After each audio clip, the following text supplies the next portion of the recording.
We just got notified by the hospital that she didn't make it. Oh my God. No, don't tell me. Please don't tell me that. Did she die? Yes, sir. Oh God, no. This is 64-year-old Anthony Stallcup, feigning devastation after learning about the death of his 60-year-old wife, Judy Stallcup. But the shocking twist is that he's the one in handcuffs. She didn't shoot herself. And I didn't shoot her. Well, then what happened? When first responders arrive, they find Judy's body on the couch, drenched in blood.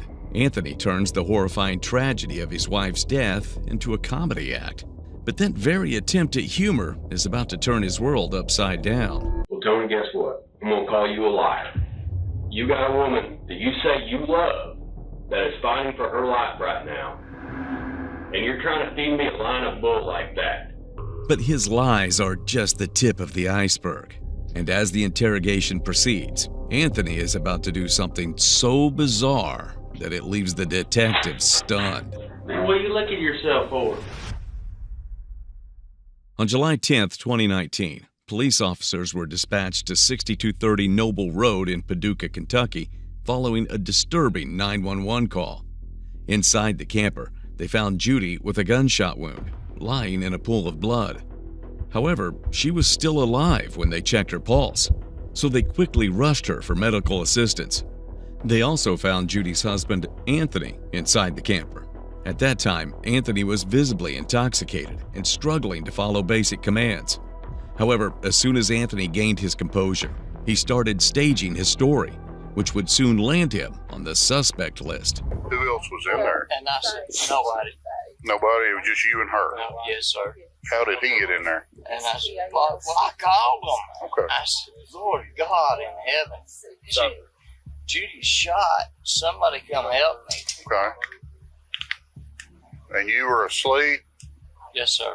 Okay, and there was nobody else in the residence? No, sir. Okay. Then how did she do it herself, or what happened? As far as I know, she did. Was she sitting in the chair when you looked over? When I looked over, she said, Tony, I've been shot. The detectives brought Anthony in for questioning, and the case unfolded with unexpected turns that no one expected to witness. Are you working anywhere, sir? No, I'm retired. Retired? Where are you retired from? Barber. Barber? Yeah. All right. That's a pretty good looking cut you get there. Appreciate it. How long did you cut hair? 30 years. Really? You did it here in town or? Right, in Texas. Oh, okay. How'd you get started doing that? I don't know. Howard Phone and Jack Phone used to have pandemos out at Reeland, and they got me interested in it. No. And I fell in love with it. Yep. It's just. Where'd you do it in Texas?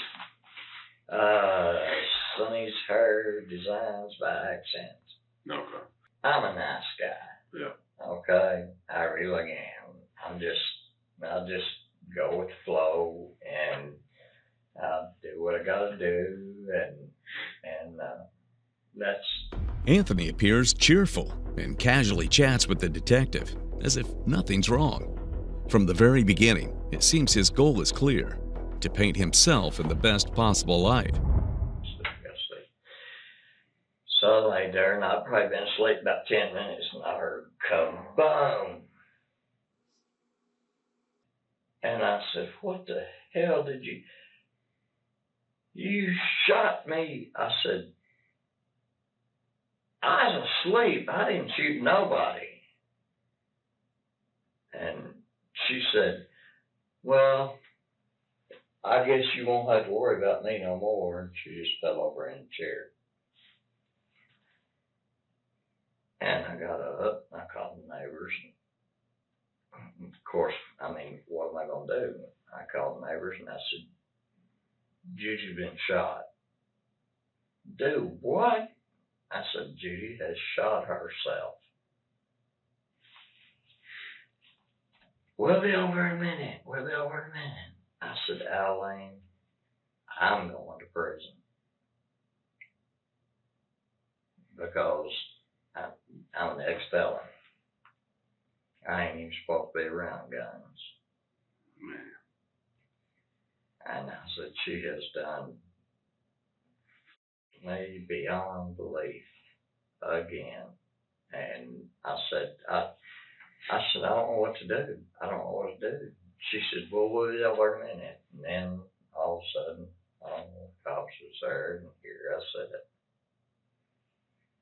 I told your buddy in there, and I said, well, I said, I don't know if you know it or not, but I'm going to prison. He said, no, you're not even under arrest. No. He said, you're not under arrest. I said, when they find that gun in that house, and I'm an ex-felon, they are going to automatically take me. Anthony clings to his innocent image, but the fact that he's more worried about his past as an ex-felon and the possibility of being arrested, rather than his wounded wife, is deeply troubling. His story lacks genuine emotion, and right on cue, he tries to compensate with a display of fake tears for his wife. But in this process, he is about to make a grave mistake. It's just that simple. Yeah. No, it's not that simple. And I said, God, can somebody just take me to, where did they take her? Did they take her to Baptist? Yes. Yeah, they took her back. Can somebody please get me to my wife? Yeah, nobody can be around her right now, obviously. They've got doctors around her, and they're trying to do what they can for her. I'll sit there till hell freezes over. That's my baby. You fell asleep. Where'd you fall asleep? I went to sleep on the couch. Okay. On the couch. Were you laying down? I was facing this way on the couch against a wall, and all of a sudden I heard kaboom, and I thought, did she shoot me? But no, she's jerky. So you were kind of leaned up against the wall, kind of sitting like you are now, and just leaned up against the wall, and that's. Oh no, I was laying down. Okay, you were laying down. Yeah, I was laying down on the couch with your feet on this side. And head down there. Yeah, I sound asleep. And I heard that gun go off, and I thought, what in the hell? What did she say when you woke up? Oh, she didn't say nothing. She's out. She's gone. She was already out when you woke up? She was just like this in the chair. Okay. So what'd you do then? I said, oh my God, what have you done? And she wouldn't answer me. So I called Allie and Nettie, our neighbors. Sure. And I said, Judy's been shot. Y'all need to get over here. We need to do something. I don't know what to do. I'm scared to go to jail. I don't know what to do. Anthony desperately tries to stick to his story, but whether it was the alcohol or his nerves catching up, he slips. He claims Judy was lying on the couch and didn't say a word, directly contradicting his earlier statement where she told him, "You shot me." Noticing that Anthony is struggling with his story, the detective turns up the heat, hitting him with more probing questions. And when Allie got over there and she started slapping her in the face, she said, Tony, we've got to have an ambulance. I said, Allie, they're going to take me to jail. How long do you think it was from when about 30 minutes. You woke up till they called an ambulance? About 30 minutes. 30 minutes? Mm-hmm. I worked in surgery, okay, when I was 19 years old. Mm-hmm. I worked in surgery. And then I took anatomy and physiology and barbering and all that. And I thought, God, what could that have hit? Yeah. It could have hit her lungs. It could have hit her heart. It could have, and I just... According to Anthony, Judy laid helpless on the couch for nearly 30 minutes before the ambulance arrived. A detail the detective finds hard to overlook. When asked what was going through his mind during that time, Anthony dodges the question, steering the conversation toward an unrelated topic. Isn't it clear that he is desperately hiding something? You then what'd you do with the gun after that? Or let me back up. Where was the gun after you saw that? What had you done with it? When I saw it, I laid it down on the coffee table. Okay. Where was it when you woke up? It was in her hand. Okay. In which hand? Her left hand, right hand. Her right hand? Okay. Yeah. Is she right-handed or left-handed? She's right-handed. Okay. You're kind of motioning there. What were you doing? Yeah, she's right-handed. She had to do this. I mean, that's the only way. She just could. Okay. But and it was still in her hand? Yeah. Can you kind of describe to me, show me kind of how? It was down in the chair like this. Okay. So her hand was still in the chair? Yeah. Caught up in the moment, Anthony becomes careless. He casually says he doesn't care if the police test his hands for gunpowder residue. A bold statement that he doesn't realize will come back to haunt him. But once the detective wraps up the interrogation, Anthony will understand just how serious that slip-up was, and he'll do something truly bizarre to escape the consequences. So what led up to this, you think? Me drinking again. But you just started drinking today, right? Yesterday. You only had 3 beers? Yesterday. Okay. So you went to the store yesterday with her? Yeah. Okay. Yeah. So how many did you have a bunch yesterday or something? Or there was an 18-pack and there was 2 left in it, but all I did was drink and go to sleep. Okay. I mean. So you drank 16 yesterday? I'm the most non-violent person you'll ever meet in your life. And I mean, it's not illegal to drink beer in your own camper. I'm just trying to, obviously, right. Everybody. Well, led to it, and she don't like I said, we're both alcoholics. Right. And for me to drink a beer is just like, oh my God, help me. That ain't, I mean, what had she been saying about the drinking? You said you think that, well, that's why. Okay. In 1999, she drank a glass or a little bottle about this big of 98% pure arsenic. Dr. King's got all the records and been, and so she suffered from depression. She suffered from bipolar. She has migraines, and we've been together for 30 years. But yeah, she just I antagonized that, I guess. Antagonized what? Her drinking that poison. Oh. She said we had a 12-year-old son that was just out of control. It's possible that Judy wasn't happy seeing Anthony drinking again. Given their troubled history, alcohol had become a dangerous trigger. They knew opening a bottle could lead to disaster. But even so, that reason alone doesn't seem to be enough to push Judy to the edge and attempt hide. From when the time that you all went to Cheers and you fell asleep, how long do you think that was? Probably an hour. An hour? Okay. Then how long do you think you were asleep? I wasn't asleep long. I had just went to sleep and I heard a cup boom. Okay. So within 30 minutes? Yeah. Within shorter than that, or? No, 30 minutes. Okay. 30 minutes. And I thought, oh my God, what have I done? You know, you always want to blame yourself. Yeah.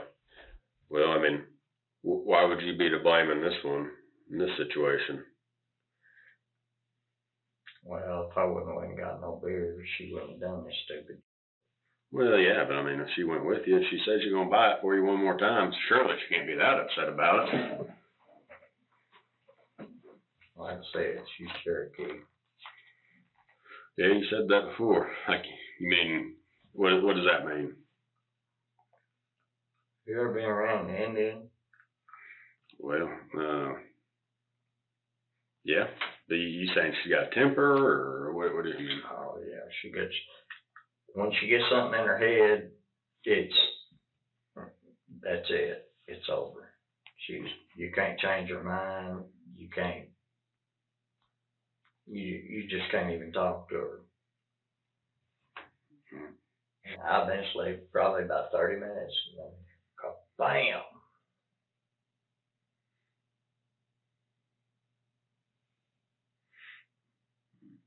Then you woke up when you heard that. The story takes another unexpected turn when Anthony suddenly starts blaming himself for what happened to Judy. But just as quickly, he backtracks, shifting the blame to Judy, calling her a hothead and suggesting she caused the situation. That slip is all the detectives need to catch a whiff of the real story. But soon, Anthony is going to come up with another story that will flabbergast everyone. It's ain't no blood or nothing, but I said, what the hell did you... I thought maybe she just shot the same man, or where I grew up, hell, she'd fly on the wall or something. Right. I'm no biker. Right. And I thought, what has she done? And she said, I'm shot.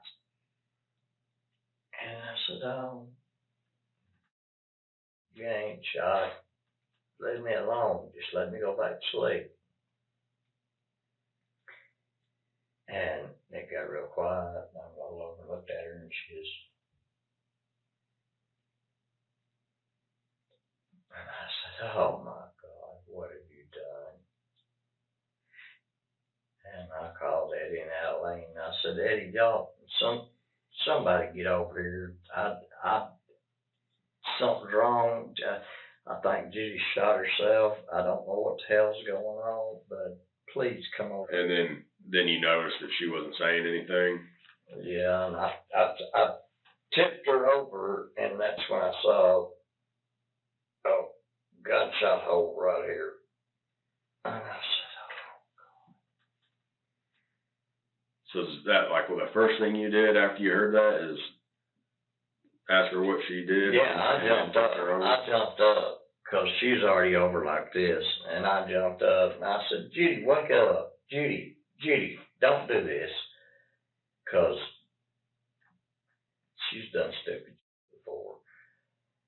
And I said, Judy, talk to me. At least, come on, acknowledge me. And she just, and I said, and I grabbed her shoulder and pulled her over, and I said, oh my God. Until now, the detective hasn't revealed Judy's death to Anthony. A parallel investigation is underway, with neighbors being questioned while Anthony is being grilled in the interrogation room. But Anthony has no clue, and he is about to come up with a more bizarre story, making it painfully clear he's lying. People don't kill themselves over beer, though. I understand, even if you're both are alcoholics. Yeah, you don't know my life. I would think she'd shoot you over to get you to stop drinking. That's what most women would do, right? I wish she would. Why would she shoot herself when you heard the boom? Right. What happened right then and there? Right when you heard the boom? I jumped. Mm-hmm. I jumped up off the dogs don't like loud noises. They don't even like thunder. Yeah, most don't. The dogs were going crazy, and I jumped up, and she said, I've been shot. All right. So, your dogs, are they kind of pretty protective of y'all? Oh, yeah. They bark when people come over? Well, they're territorial. Yeah. Somebody comes in the yard, or gas people been working out there or whatever, they go nuts and barking and carrying on, but I don't think they ever hurt anybody. They hear people outside? Yeah. So they'll be inside the gas person? Oh, they're always inside. Okay. But they hear the gas person coming? Oh, yeah. And get loud and meter reader or whatever, and they'll start barking and bristles come up and all that. Yeah. And they wake you up in the middle of the night? So I know a lot of dogs do. Yeah, They're sweethearts. Yeah. They really are. They're sweethearts. I know I had a dog, and man, I guess they don't sleep very hard, and boy, they wake me up. When they hear something or something don't seem right to them, then they're gonna get aggressive. Yeah, I know my dog would wake me up out of a dead sleep. And yeah. I couldn't hear anything, but they could hear something, obviously. You heard anything about Judy? No, I actually, I've been trying to talk to one of the deputies that's there. But so would you think that your the dogs, if somebody was outside or had come inside, so they definitely would have barked and you would have known? Yeah. So no way anybody except for the two of you could have been in the camper. No, there was no way. While talking about the dogs, unknowingly, Anthony confirms that only he and Judy were inside the camper at the time of the incident. What he doesn't know is that Judy has already been officially pronounced dead at 5:53 p.m., and both the officers at the scene and the medical examiners had gathered enough evidence to rule out suicide beyond any doubt. With that, the detective officially begins treating the case as a homicide and plans to drop a bombshell. What's the problem? What am I facing? For what? For anything. I'm just talking to you right now. I understand. I mean, just because there's a gun in the house, I mean, you said it's locked away. Yeah, I mean, yeah, and it's Judy's. Yeah, man, I think you're getting wrapped around that too much. Oh, hey, and I'm scared to death. I understand that. I mean, I understand that. I'm 63 years old. And I don't. So on the note of you being scared to death, just because you say you're scared to death and you've been down here, we've been down here for a while, and I do appreciate you coming down here because obviously we need to talk to you. Right. You're the only one there. Need to figure out what led up to her doing this. Since you're here and we've been here for a while, I'm going to read your rights, okay? Here we go. You're not under arrest. Okay. You're not. Okay. I'll take your word for that. You're not under arrest. Before you remain silent. Before you ask any questions, just know your rights. You have the right to remain silent. We have a couple different detectives over there, as well as doctors, obviously, that have seen this stuff. And they've spoken to people that see gunshot wounds on an almost daily basis, okay? And what they're telling us is that there's absolutely no way that she could have shot herself the way that she's been shot. All right. So we need to figure that out right now. Okay. I mean, how can we explain that? I wish I knew. I wish I knew. I really do. Well, Tony, really, I mean, and I've been trying to wrap my head around it. Professionals, experts saying there's no way she could have shot herself in that manner. So there's really only two things that I can think of. And, you tell me what's right, what's wrong, all right? Now, I don't want to put words in your mouth or anything. You're going to have to be the one that tells me which is the right one. Either you shot her in cold blood for whatever reason, out of spite, being mean, vengeful, hateful, whatever. I would never do that, sir. Or you all got into an argument. You're defending yourself in some type of altercation. You're defending yourself, and it happened. I mean, we've seen both things. Mm-hmm. So one of those two things had to have been what happened. So you tell me, Tony. The detective thought the bombshell would rattle Anthony's cold and defiant attitude, but Anthony clings to his lies, showing no remorse, only reinforcing the sense that he may be a lost cause. I had no reason to shoot her. Captain, I had no reason. I'm deadly in love with that girl. She didn't shoot herself. And I didn't shoot her. Well, then what happened? I wish I knew. Well, what is she going to say? I don't know. I hope she wakes up and tells the truth. Well, and if she wakes up and tells the truth, what is she going to say? She's probably going to say I took the gun away from him and it went off or something. something stupid. Took the gun away from who? From me. That she took the gun away from you? Yeah. Okay, why would she say that? She don't want me to have anything to do with any firearms. But I'm not. But why would she say that she took it from you? Because I was drinking. Okay. But why would she have to take it away from you? Did you have it out? Oh, no, it was under the pillow. It was under the pillow that you were laying down on? Yeah. Okay. All right. So, if she wakes up, and I'm assuming she's going to tell the truth. I hoped. So, you think she'd probably say that she took it away from you? You told me I could see her. Yeah. Well, I mean, but right now we need to talk about how this happened. How Judy got I really wish I knew how it happened. Well, I really do. I really do.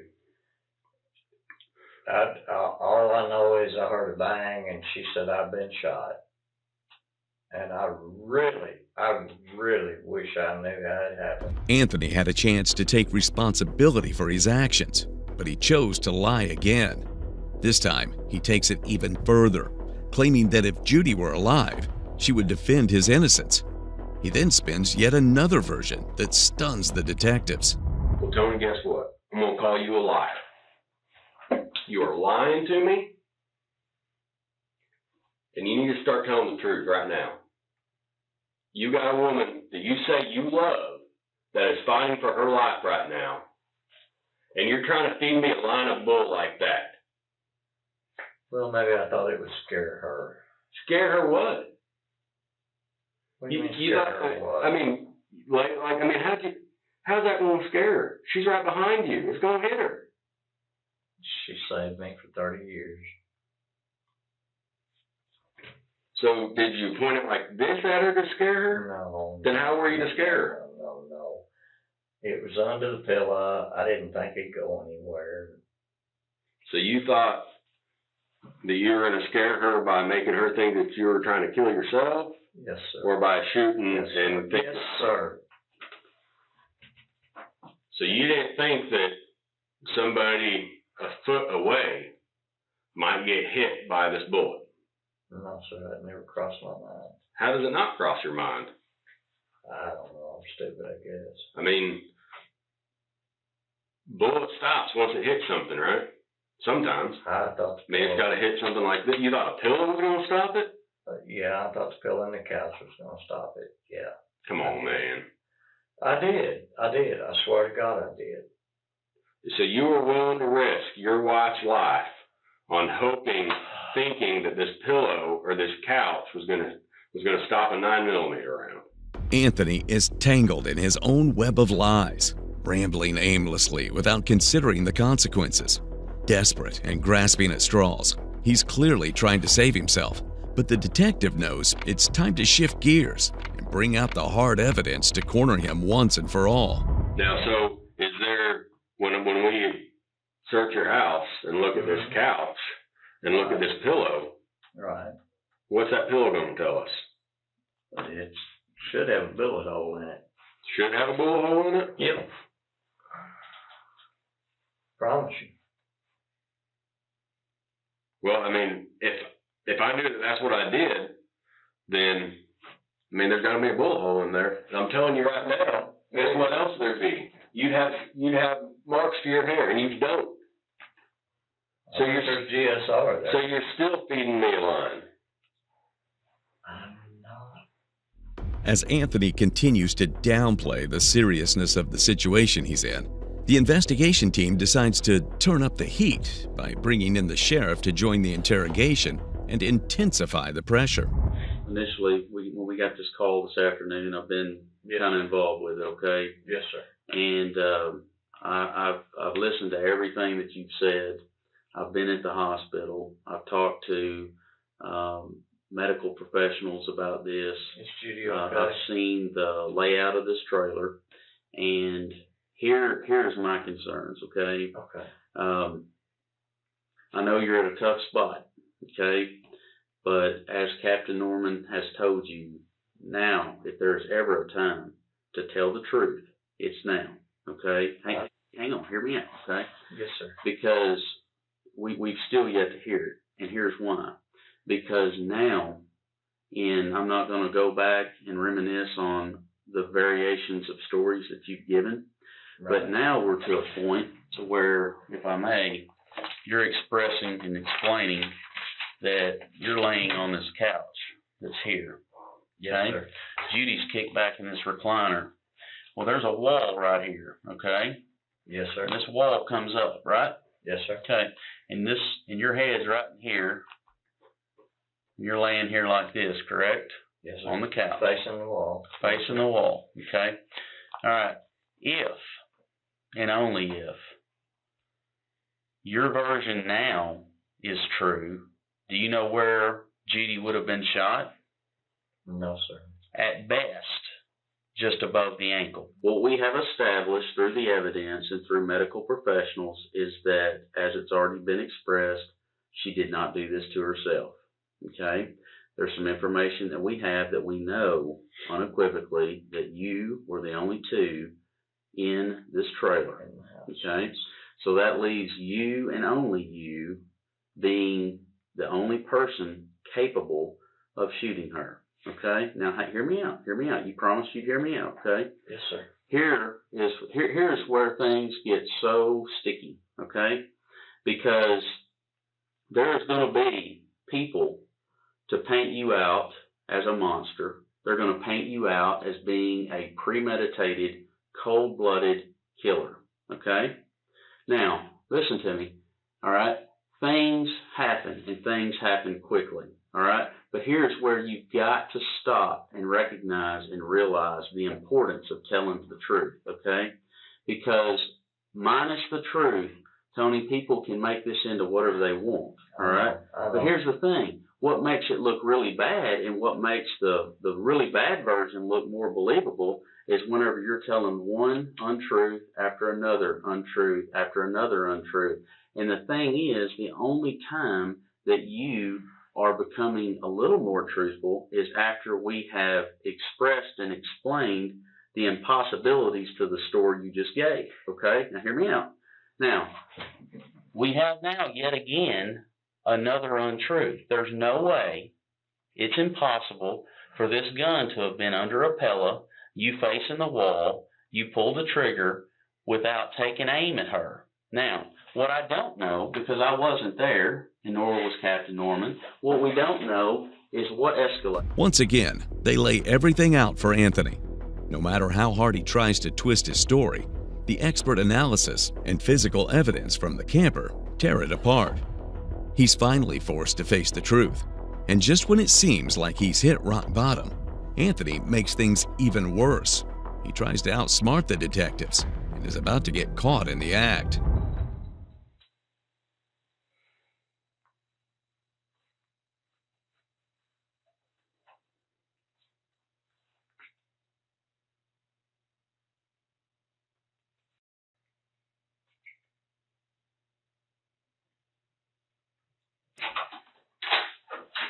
Man, what are you licking yourself for?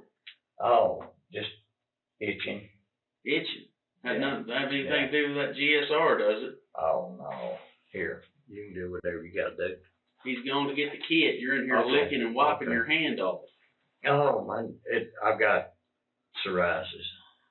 This is possibly the dumbest way Anthony could have sabotaged himself, making his situation even worse.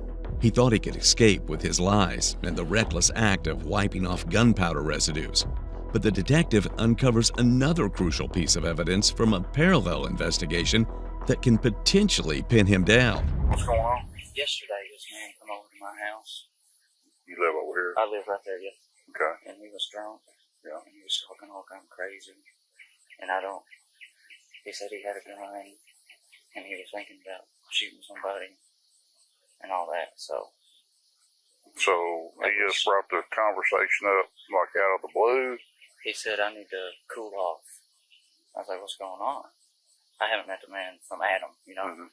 And he was just like, I need to cool off. Me and my old lady's been into it. He said, I got a gun. He said, I don't want to go there. Lottie. Mm-hmm. And then that was about it. He sat there and just kind of talked. And then come back over here. So, what threats did he make? He said, "I'm going to what?" He just said he had a gun. Okay. And he said, "I don't want to do that."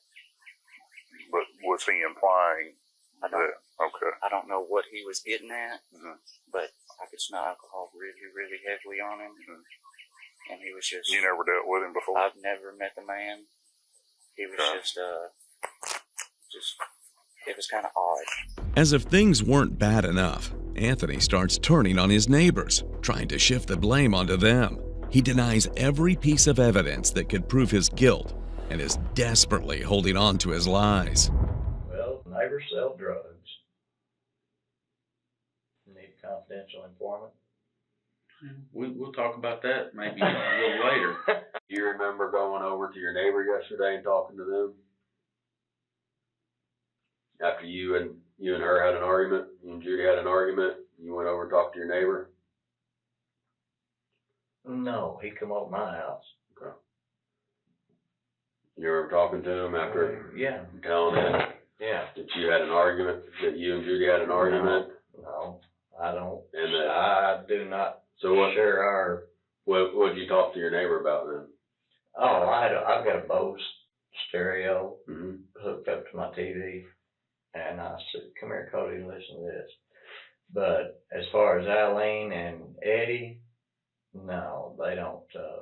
I don't remember going over there. No. I'm done.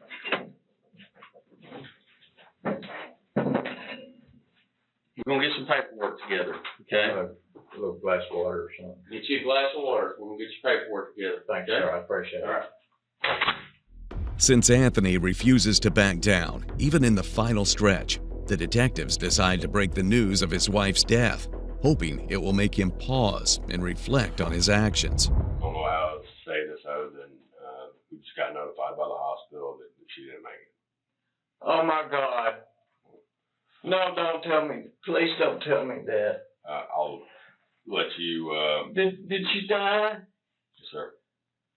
Oh God, no, no, no, no.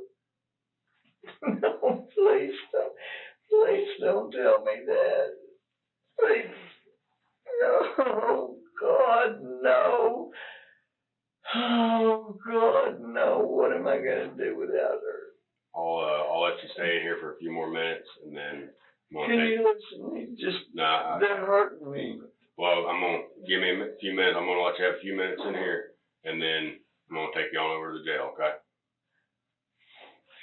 My wife's dead.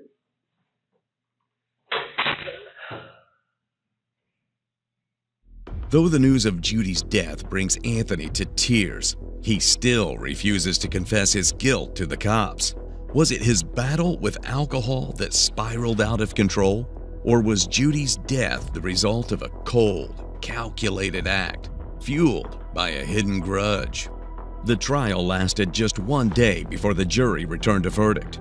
Anthony Stallcup was eventually found guilty of murdering his wife in August of 2021, almost 2 years after he shot her inside their camper.